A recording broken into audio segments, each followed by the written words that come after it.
Assalamualaikum warahmatullahi wabarakatuh. Di sini saya akan menjelaskan tentang apa itu residivis untuk memenuhi tugas video mata kuliah hukum pidana saya. Residivis dalam dunia hukum pidana, istilah ini penting karena berkaitan dengan seseorang yang kembali melakukan tindak kejahatan setelah sebelumnya dihukum.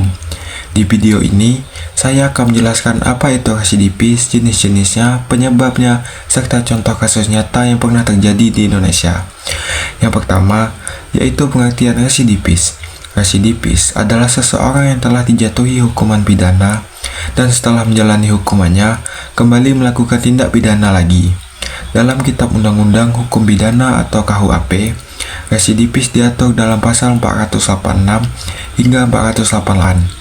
Residivis dianggap sebagai faktor pemberat dalam penjatuhan hukuman karena menunjukkan bahwa pelaku kejahatan tidak jera dan berpotensi mengulangi kejahatannya.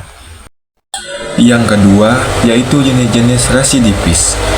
Secara umum, residivis dibagi menjadi dua. Yang pertama, residivis umum, yaitu pelaku yang mengulangi tindak pidana berbeda dari sebelumnya. Yang kedua, residivis khusus, yaitu pelaku yang mengulangi tindak pidana yang sama. Misalnya, seseorang yang dihukum karena mencuri, lalu setelah bebas kembali mencuri lagi. Itu disebut residivis khusus. Yang ketiga, yaitu penyebab residivis. Seseorang yang menjadi residivis ada banyak faktor penyebabnya, antara lain lingkungan sosial yang buruk seperti kembali ke komunitas yang mendukung kejahatan, stigma masyarakat yang membuat mantan narapidana sulit mendapat pekerjaan atau diterima kembali. 3. Kecanduan seperti narkoba atau alkohol.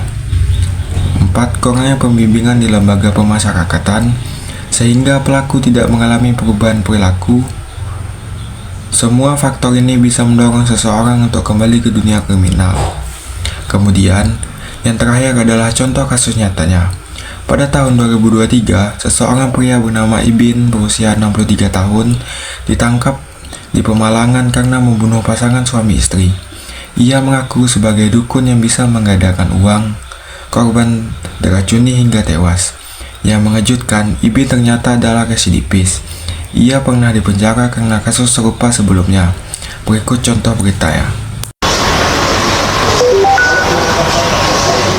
Pria 63 tahun bernama Iskandar warga desa Dukuh Malang, Kecamatan Talang, Kabupaten Tegal ini harus kembali berurusan dengan aparat kepolisian. Residivis dalam kasus pembunuhan dengan jumlah korban mencapai 9 orang pada tahun 2004 ini kembali diringkus karena menjadi pelaku pembunuhan terhadap Nur Azizah Turrohmah dan Muhammad Rosiki, pasangan suami istri warga Kabupaten Pemalang, Jawa Tengah. Yang kedua jasad korban ditemukan di bekas tempat pemecah batu di wilayah Pemalang pada 10 Agustus 2025. Direktur Reserse Kriminal Umum Direskrimum Polda Jawa Tengah, Komisaris Besar Polisi Dwi Subagio, saat gelar kasus di Kota Semarang pada Rabu 20 Agustus mengungkapkan, kasus pembunuhan ini dilatar belakangi oleh upaya penggandaan uang yang akan dilakukan oleh korban. Peristiwa tersebut bermula ketika korban dalam kondisi kesulitan ekonomi meminta bantuan tersangka untuk menggandakan uang. Kepada korban, tersangka meminta agar pasutri tersebut menjalani ritual dan menyetor sejumlah uang untuk membeli perlengkapan ritual. Namun hal tersebut hanyalah modus tersangka untuk memiliki uang dari korban. Dwi Subagio menambahkan, kedua korban meninggal dunia setelah meminum kopi yang telah dicampuri racun oleh tersangka. Menurut keterangan Dwi Subagio, tersangka merupakan residivis dalam kasus yang sama dan pernah menjalani pidana penjara di Lapas Nusa Kambangan pada 2004 dan bebas tahun 2019 dengan jumlah korban mencapai 9 orang. Ini yang sedang ditelusuri oleh pihak Kasatreskim. Tadi juga kami minta coba cek geledah kembali tempat prakteknya yang bersangkutan dengan rumahnya, ya, karena dia sudah bebas sejak tahun 2019 dan 2019 kan ternyata berulang nih, ya, sudah perkembangannya ada korban yang lain, hanya dia selamat, ya, selamat dalam arti dia perlawanan. Korban yang lainnya kami juga belum tahu, ini sedang dikembangkan. Atas kasus ini tersangka dijerat dengan pasal 340 KUHP dan atau pasal 338 KUHP dengan ancaman hukuman mati atau seumur hidup. Dari Kota Semarang, Jawa Tengah, Suryo Wicaksono, Kantor Berita Antara mewartakan. 2 orang atas nama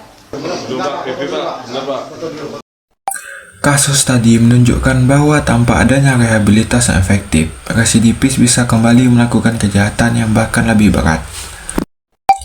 Penutup, residivis bukan hanya masalah individu, tapi juga tantangan bagi sistem hukum dan sosial kita. Penting bagi kita semua untuk memahami dan pencegahan residivis tidak hanya soal menghukum yang lebih berat, tetapi juga soal memberi kesempatan kedua yang nyata. Mungkin sekian penjelasan dari saya. Terima kasih yang sudah menonton. Wassalamualaikum warahmatullahi wabarakatuh.